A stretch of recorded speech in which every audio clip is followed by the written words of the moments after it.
अस्सलामुअलैकुम dear students, उम्मीद करता हूँ सब खैरियत से होंगे। Welcome to another episode of introduction to computing applications. आज के लेक्चर में हम डिस्कस करने जा रहे हैं टाइप्स ऑफ डिजिटल कंप्यूटर्स। इस लेक्चर के कंटेंट में हम चार मेजर कंप्यूटर की टाइप्स को डिस्कस करेंगे, जिसमें सबसे पहले पर्सनल और माइक्रो कंप्यूटर को, देन उसके बाद मिनी कंप्यूटर, उसके बाद main frame computer and then last पे सुपर कंप्यूटर को।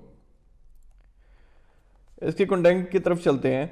डिजिटल कंप्यूटर को based on size and type चार कंप्यूटर्स की कैटेगरी में उसको डिवाइड किया गया है।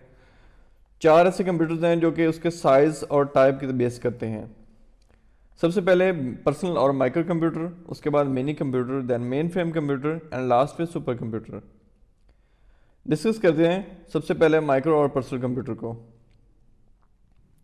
Microcomputer, an electronic device with a processor as its central processing unit. It is also called the personal computer. It is combination of CPU and input-output devices. Micro computer एक ऐसा electronic device है, एक ऐसा computer है। Micro computer, चूँकि micro का word meaning देता है कि छोटा कंप्यूटर, एक ऐसी इलेक्ट्रॉनिक डिवाइस है जिसके अंदर एक माइक्रो प्रोसेसर एग्जिस्ट करता है उसके सेंट्रल प्रोसेसिंग यूनिट की सूरत में। ये इस ऐसे माइक्रो कंप्यूटर को हम, जो कि एक माइक्रो प्रोसेसर यूज़ करता है, उसको हम पर्सनल कंप्यूटर भी कहते हैं। माइक्रो कंप्यूटर एक कम्बिनेशन है सीपीयू और इनपुट आउटपुट डिवाइसेस का। अब इनपुट आउटपुट डिवाइसेस कौन सी डिवाइसेस हो सकती हैं? जैसे कि हम स्टोरेज डिवाइसेस यूज़ करते हैं, या फिर डाटा इनपुट के लिए डिवाइसेस यूज़ करते हैं, या फिर डाटा आउटपुट के लिए डिवाइसेस यूज़ करते हैं।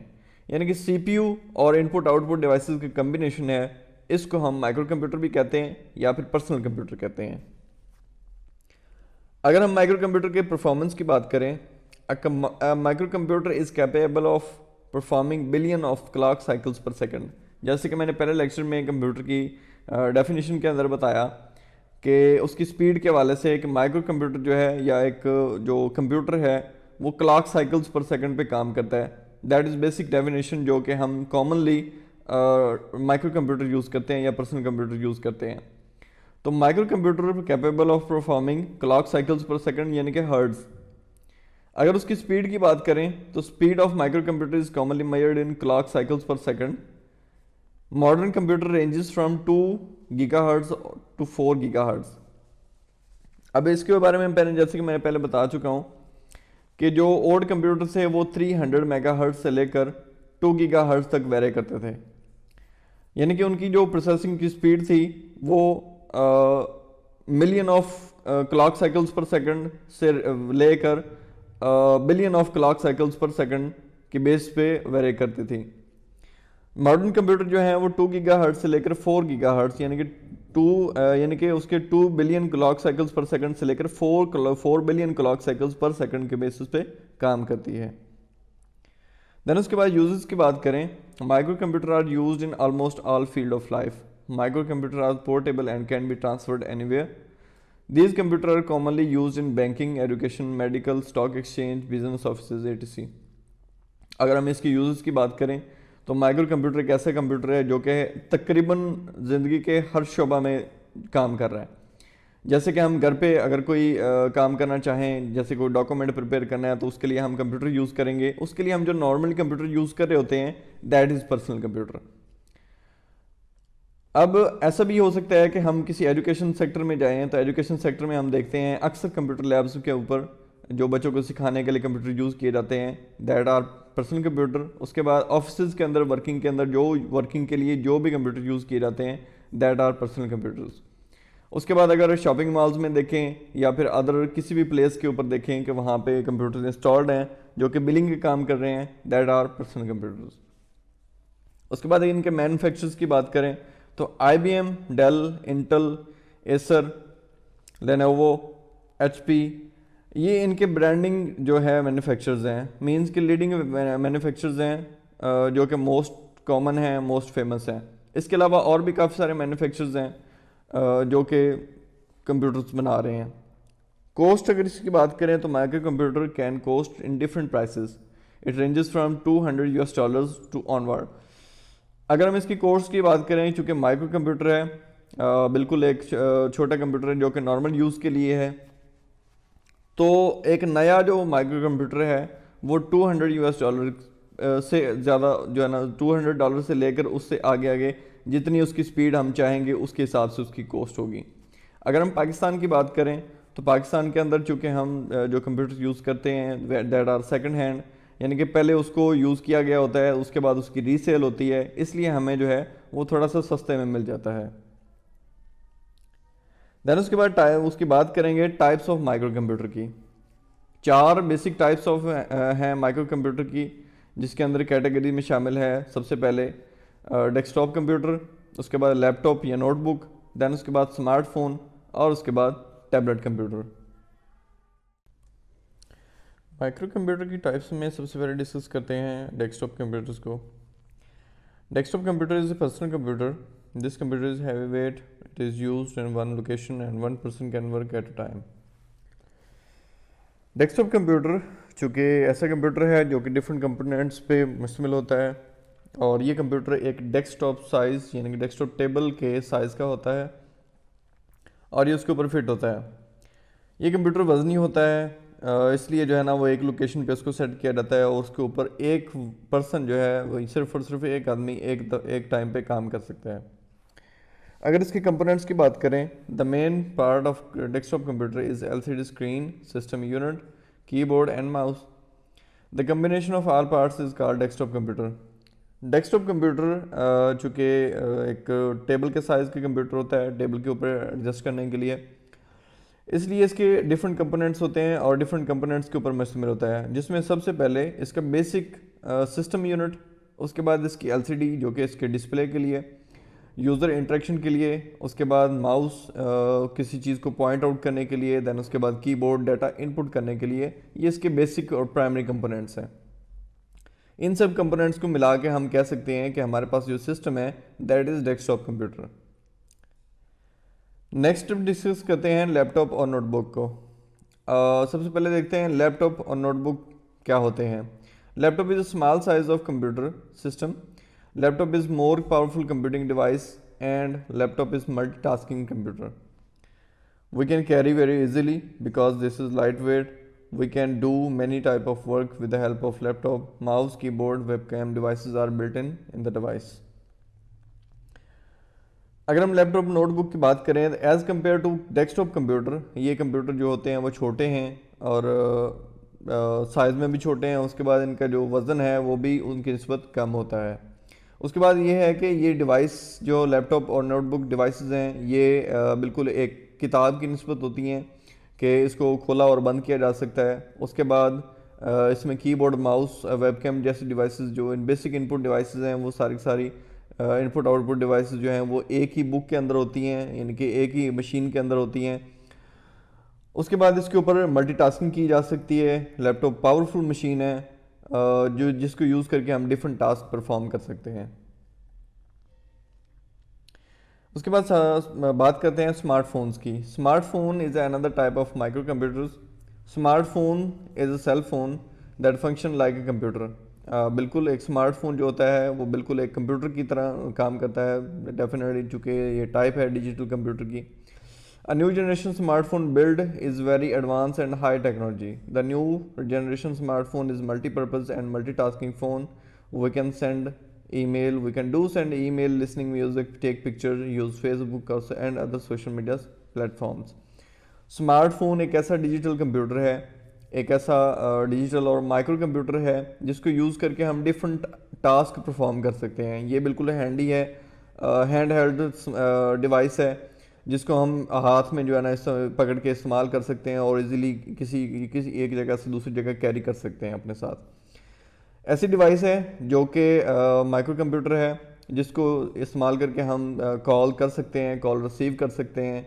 उसके बाद डिफरेंट इसके ऊपर एप्लीकेशन रन कर सकते हैं such as calculator, such as उसके अंदर हम पिक्चर्स बना सकते हैं, म्यूज़िक चला सकते हैं, वीडियोज़ देख सकते हैं और उसके ऊपर इंटरनेट तक इस्तेमाल कर सकते हैं। इंटरनेट इस्तेमाल करके हम different social media sites browse कर सकते हैं जैसे कि फेसबुक या फिर व्हाट्सएप इट्स। उसके बाद अगर बात करें टैबलेट पीसी की, tablet PC is another type of micro computer as compare to mobile phone, smartphone. इसकी स्क्रीन जो होती है साइज़ इसका बड़ा होता है, टच स्क्रीन इसकी होती है, टच स्क्रीन जैसे कि स्मार्टफोन की टच स्क्रीन है, उसको हम यूज़ करके डिफरेंट टास्क परफॉर्म कर सकते हैं। As it is tablet PC में भी सेम टू सेम फंक्शनैलिटी होती है, लेकिन ये बिगर साइज़ और मोर पावरफुल होता है as compare to smartphone. Smartphone की पावर के हिसाब से अगर हम टैबलेट पीसी को देखें तो tablet PC different multiple task perform कर सकता है, such as email sending, social media browsing, internet surfing, और उसके अलावा कॉल्स भी हम रिसीव कर सकते हैं और उसके बाद कॉल कर भी सकते हैं, पिक्चर्स भी हम बना सकते हैं, शेयर कर सकते हैं, etc। वो तमाम की तमाम जो फंक्शनैलिटी होती हैं स्मार्टफोन की, वो सारी सारी इसके अंदर भी होती हैं। It has bigger screen and more powerful then smartphone. इसके ऊपर हम गेम्स भी खेल सकते हैं और मल्टीपल और काफ़ी सारे टास्क हैं जो परफॉर्म कर सकते हैं। देन उसके बाद डिस्कस करते हैं मिनी कंप्यूटर्स को। According to definition, mini computer was introduced in 1960. Mini computer is multi-user computer. Its processing speed is less than mainframe computer but greater than microcomputers. पहले हमने बात की माइक्रो कंप्यूटर्स की। माइक्रो कंप्यूटर्स की speeds very करती है उसके processor के ऊपर, उसके सेंट्रल प्रोसेसिंग यूनिट के ऊपर कि वो कितने गीगाहर्ट्ज़ का है। अगर हम बात करें मिनी कंप्यूटर्स की, तो मिनी कंप्यूटर्स जो होते हैं वो more powerful then micro computer but less powerful then main frame computer. Main frame computer जो है मिनी कंप्यूटर जो है ये फर्स्ट टाइम 1960 में इंट्रोड्यूस किया गया। मिनी कंप्यूटर जो है वो कैपेबल है इसके हिसाब से कि इसको मल्टीपल यूज़र यूज़ कर सकते हैं एट अ टाइम। इसकी प्रोसेसिंग स्पीड जैसे कि मैंने बताया कि इसकी प्रोसेसिंग स्पीड ज़्यादा है माइक्रो कंप्यूटर की निस्बत, लेकिन कम है मेन फ्रेम कंप्यूटर की निस्बत, इसलिए इसको माइक्रो कंप्यूटर से अबव लेवल का दर्जा हासिल है, क्योंकि इसकी speed as compare to micro computer ज़्यादा है और ये ज़्यादा एफिशिएंसी से काम जो है परफॉर्म करता है। अगर इसकी परफॉर्मेंस के हवाले से बात करते हैं, a mini computer is capable of performing thousand of instructions per second. जैसे कि हमने पिछले माइक्रो कंप्यूटर में बात की कि वो जो है कैपेबल है, सपोर्ट करता है, या उसका जो प्रोसेसिंग वे है that is clock cycles per second. जबकि अगर इसकी परफॉर्मेंस की बात करें मिनी कंप्यूटर की, तो ये मिलियन इंस्ट्रक्शंस पर सेकंड के ऊपर काम करता है, यानी कि क्लॉक साइकिल्स पर सेकंड की निस्बत ये जो है उसकी जगह पे इंस्ट्रक्शंस पर सेकंड की बेसिस पे काम करता है। और अगर इसकी स्पीड मेजर की जाए तो speed of mini computer is commonly measured in kilo instructions per second, यानी कि thousands of instructions per second. Next इसके यूजेस के ऊपर बात करते हैं। Many computers are used for the scientific and engineering computation, business transaction processing, file handling, database management system, and often now referred to a small sized or mid-sized server. Uses की बात करें तो इसमें हम क्लियरली देख सकते हैं कि जैसे साइंटिफिक रिसर्च के अंदर जो एनालिसिस होते हैं, एनालिसिस की वैल्यूज़ को कैलकुलेट करने के लिए, चूँकि लार्ज वैल्यूज़ होती हैं, उनको कैलकुलेट करने के लिए हम मिनी कंप्यूटर का सहारा लेते हैं। उसके बाद अगर इंजीनियरिंग की बात करें तो इंजीनियरिंग के अंदर डिफरेंट कंपोनेंट्स को बनाने से पहले उसको डिज़ाइन किया जाता है, तो डिज़ाइन करने के लिए हम मिनी कंप्यूटर यूज़ करते हैं। बिजनेस ट्रांजैक्शंस डेफिनेटली बैंकिंग के अंदर जो है ना वो ट्रांजैक्शंस काफ़ी ज़्यादा हो रही होती हैं, तो उनको ज़्यादा इफेक्टिव वे में या एफिशिएंसी के साथ जो है ना वो परफॉर्म करने के लिए, उसको प्रोसेस करने के लिए हम मिनी कंप्यूटर यूज़ कर सकते हैं। उसके बाद डिफरेंट सेक्टर्स के अंदर डेटाबेस मैनेजमेंट सिस्टम्स होते हैं जो कि रिकॉर्ड को कीप करते हैं। उन रिकॉर्ड्स को मैनेज करने के लिए और डेटाबेस को हाई स्पीड्स चलाने के लिए, मैनेज करने के लिए हम मिनी कंप्यूटर्स यूज़ करते हैं। उसके बाद सम टाइम ऐसा भी होता है कि हम जो है वो कोई वेबसाइट होस्ट करना चाह रहे हैं, तो वेबसाइट होस्टिंग के लिए या अदर किसी होस्टिंग पर्पज़ के लिए हम मेरी जो है इसको बतौर सर्वर इस्तेमाल कर सकते हैं। अगर इसके मैन्युफैक्चरर्स की बात करें तो IBM and HP the most leading manufacturer जो कि मिनी कंप्यूटर्स को बना रहे हैं। अगर इसकी कॉस्ट की बात करें तो मिनी कंप्यूटर $10,000 से ऑनवर्ड जो है इसकी प्रोसेसिंग स्पीड के ऊपर डिपेंड करता है, तो इसकी कॉस्ट जो है इसके हिसाब से है। उसके बाद इसकी अगर एग्जांपल्स लें तो उसके कुछ मॉडल्स हैं जो कि मैंने मेंशन किए हैं इसके अंदर, जिसमें एप्पल मैक मिनी है, उसके बाद इंटेल हेड्स है। ये ऐसे कंप्यूटर्स हैं जो कि बिल्कुल कुछ छोटे साइज़ में होते हैं, इसकी प्रोसेसिंग स्पीड ज़्यादा होती है, इसको डिफरेंट डिवाइसेस के साथ अटैच किया जाता है।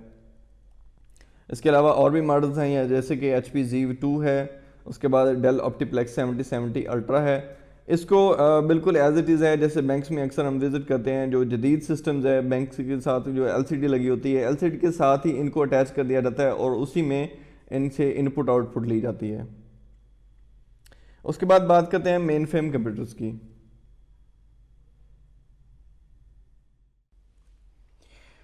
मूव करते हैं मेन फ्रेम की डेफिनेशन की तरफ। Main frame computer likes as a big centralized machine that contains large memory, huge storage space, multiple high grade processors, so it has ultra processing power as compare to standard computer system.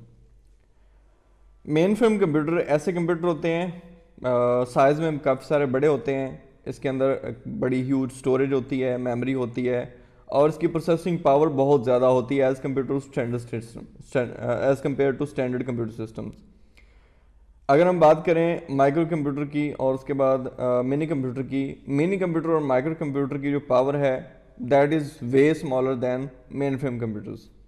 Main frame computer ऐसे computer होते हैं जिसके अंदर processing power बहुत ज़्यादा होती है और मल्टीपल यूज़र्स मींस के hundreds and thousands of users इसको थ्रू टर्मिनल एक्सेस कर रहे होते हैं और इसकी पावर को यूज़ करके डिफरेंट टास्क परफॉर्म कर रहे होते हैं। परफॉर्मेंस की बात करें, main frame computer is capable of performing million of instructions per second. It is combination of RAM, random access memory and multiple processors. Main frame computer की power की बात करें, उसकी परफॉर्मेंस की बात करें, तो जैसे कि मैंने पिछली दफ़ा बताया कि मिनी कंप्यूटर में बताया कि kilo instructions per second, that means के thousands of instructions per second, जबकि जो मेन फ्रेम कंप्यूटर है that works on millions of instructions per second, means कि एक सेकंड के अंदर मिलियन इंस्ट्रक्शंस परफॉर्म हो रही होती हैं। That powerful the system is. और उसके बाद ये है कि ये बहुत ज़्यादा मेमोरी यानी कि रैम और उसके बाद मल्टीपल प्रोसेसर्स का मजमूआ है, इसके लिए इसकी परफॉर्मेंस जो है बहुत ज़्यादा है, प्रोसेसिंग पावर बहुत ज़्यादा है। इसकी स्पीड की बात करें तो स्पीड जो है मेजर की जाती है, the speed of main frame computer is commonly measured in million of instructions per second यानी कि MIPS MIPS। देन इसके यूजेस के बारे में बात करें, the main frame computer are used for the bulk data processing such as census. This computer is used in banking, educational institutes, airlines and in e-commerce system. अगर हम large scale पे बात करें तो इसके यूजेस बहुत ज़्यादा हैं, चूँकि मेन फ्रेम कंप्यूटर एक नॉर्मल कंप्यूटर नहीं है बल्कि एक रेयर कंप्यूटर है जिसको यूज़ करके हम लार्ज ऑर्गेनाइजेशन का डाटा मैनेज कर रहे होते हैं। जैसे कि बल्क डाटा प्रोसेसिंग में मुराद है कि काफ़ी सारा डाटा जो है वो एक ग्रो में आता है और उसको जो है प्रोसेस किया जाता है।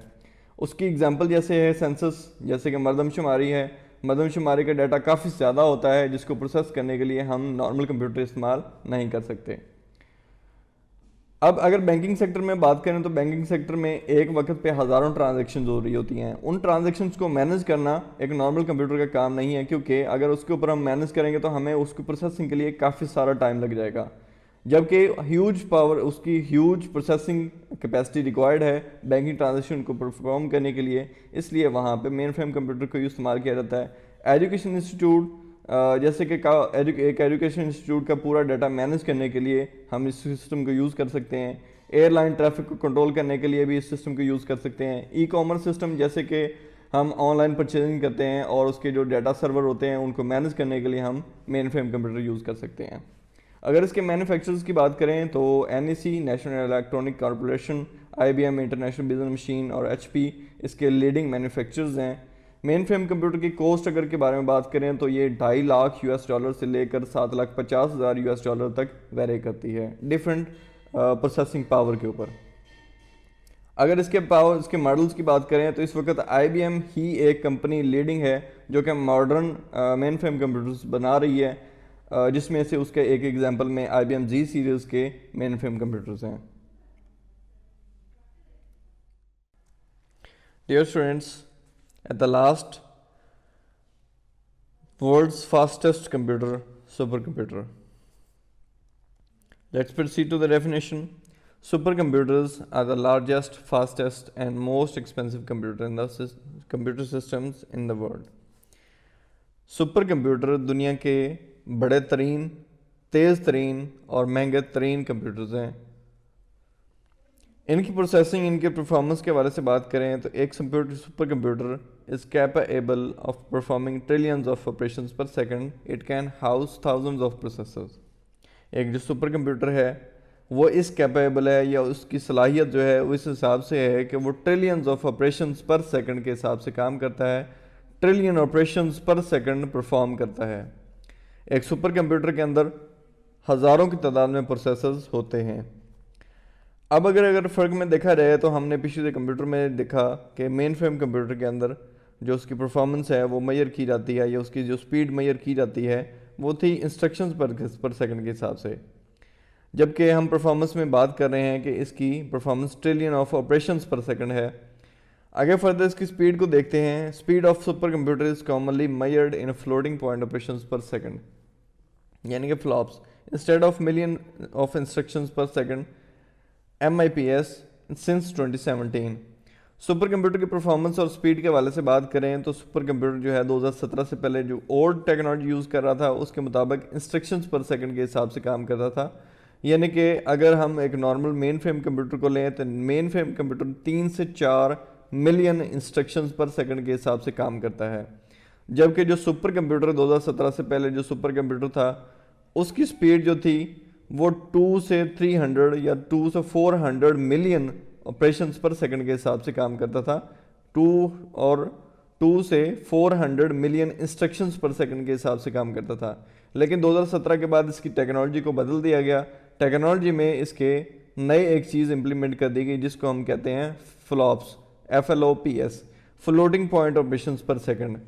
फ्लोटिंग पॉइंट ऑपरेशंस कैसे ऑपरेशंस होते हैं जो कि इंस्ट्रक्शंस के अंदर स्पेसिफिक टास्क, स्पेसिफिक जो ऑपरेशंस होते हैं दैट आर कॉल्ड फ्लॉप्स। तो अब जैसे कि पिछले कंप्यूटर्स में हम देखा कि million of instructions per second के हिसाब में की जगह पे जो हमारा सुपर कंप्यूटर है, सुपर कंप्यूटर हमारे trillion of operations per second के हिसाब से काम करता है। That is way faster than the main frame computer और way faster than the old technology of super computer.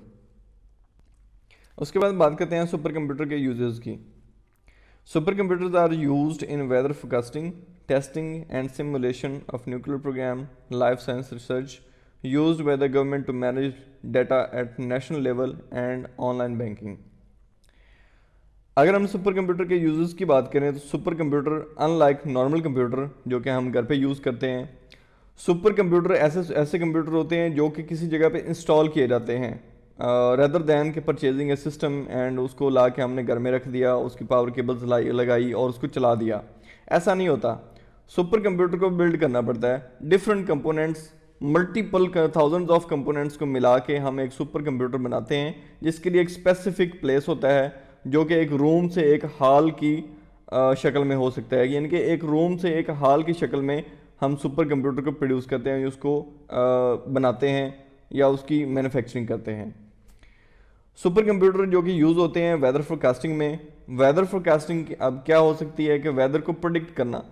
Prediction कैसे कि फॉर एग्जांपल आज जो हमारा एक टेम्परेचर, जो आज का हमारा जो टेम्परेचर था दैट वाज 9 डिग्री सेंटीग्रेड, लेकिन आज का टेम्परेचर हमें ऑलरेडी पता है, लेकिन आने वाले कल का जो टेम्परेचर है या उसकी वेदर फोरकास्टिंग, या कल बारिश होगी नहीं होगी, फॉग होगी नहीं होगी, किस जगह क्या वेदर होगा, इस चीज़ को प्रेडिक्ट करने के लिए हम सुपर कंप्यूटर यूज़ करते हैं कि हम उसकी सिमुलेशन करते हैं। सिमुलेशन करने के बाद जो है ना हमें फाइनली जो रिजल्ट प्रोड्यूस करके हम कंप्यूटर प्रोवाइड करता है that are likely to be accurate.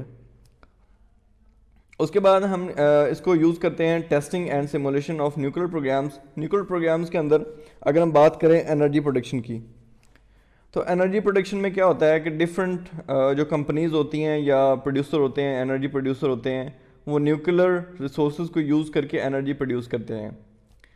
अब एक पावर प्लांट लगाने के लिए सबसे पहले उनको आइडिया एस्टिमेट करना पड़ेगा कि कितने रिसोर्सेज हम यूज़ करेंगे और कितनी एनर्जी प्रोड्यूस होगी।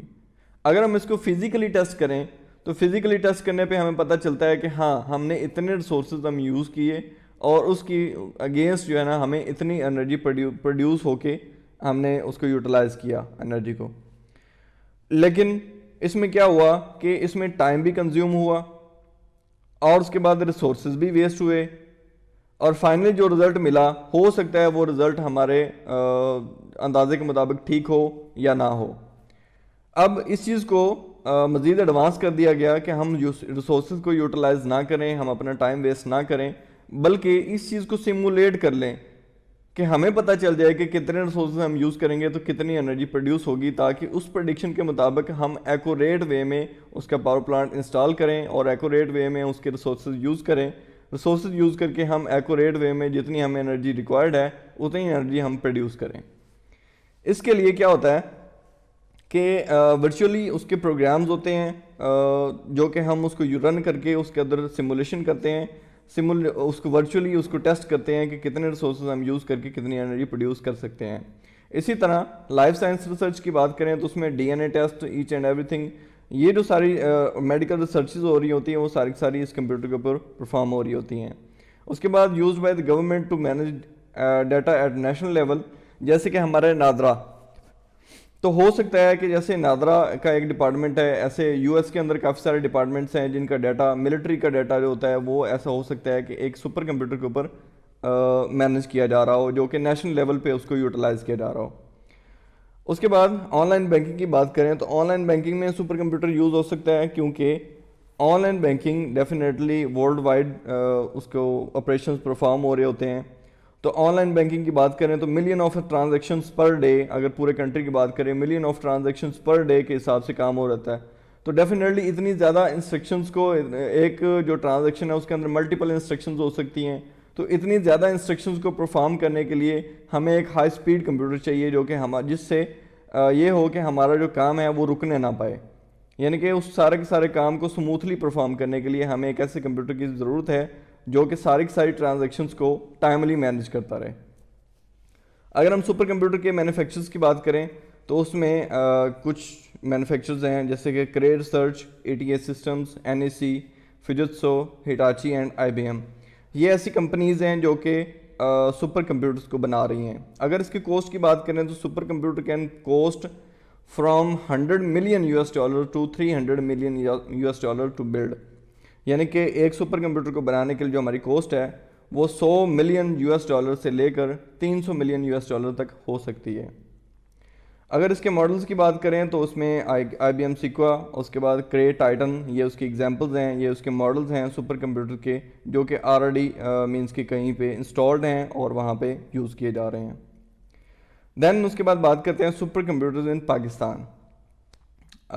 According to the government resources, government हमारी जो है ऐसे कोई ऐसा इन्फॉर्मेशन नहीं है जो कि रिवील की हो जिसके मुताबिक हमें पता चले कि पाकिस्तान के अंदर कितने सुपर कंप्यूटर यूज़ किए जा रहे हैं।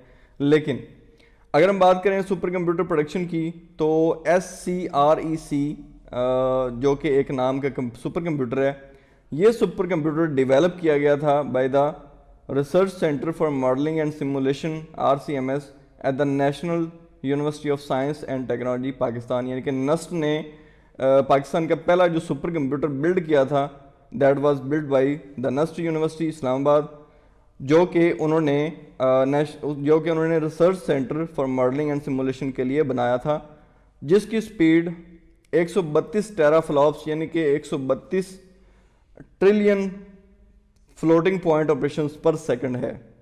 इसके हिसाब से वो काम कर रहा है। So that was the lecture of today.